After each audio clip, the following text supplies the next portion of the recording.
Hello বন্ধুরা, কোণে দেখা আলো ধারাবাহিকের আজকের আগামী পর্বে আপনাদের জন্য অপেক্ষা করছে একের পর এক চমক। তাহলে কি সত্যি অনুভবকে চিরতরের মতো ছেড়ে চলে যাচ্ছে লাজু, নাকি শেষ মুহূর্তে বদলে যাবে সব হিসাব?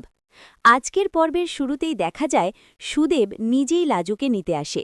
লাজু প্রথমে একটু দ্বিধায় পড়লেও সুদেব তাকে আশ্বস্ত করে বলে সে তার পাশে আছে, সব দায়িত্ব সে নেবে।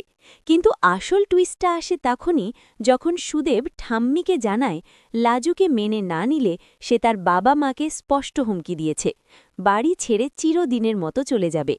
প্রেমের টানে সুদেব যে কতটা মরিয়া সেটা বুঝতে আর বাকি থাকে না।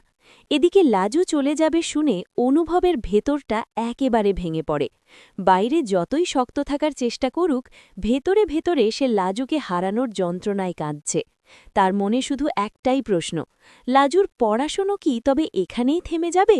সুদেব অবশ্য প্রতিশ্রুতি দেয় লাজুর ভবিষ্যৎ নিয়ে সে কোনো আপোষ করবে না।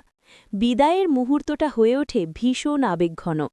জেঠিমা আদর করে গরম নাস্তা খাওয়াতে চান, ঠাম্মি মাথায় হাত রেখে আশীর্বাদ করেন, কিন্তু ব্যাগ গোছাতে গিয়েই লাজু ভেঙে পড়ে কান্নায়। এই খিটখিটে মানুষটার প্রতি যে তার অজান্তেই মায়া জন্মে গেছে তা সে নিজেই বুঝতে পারে। লাজু মনে মনে সিদ্ধান্ত নেয় এই বাড়িতে সে আর কখনো ফিরবে না। কিন্তু ভাগ্যের লিখন কি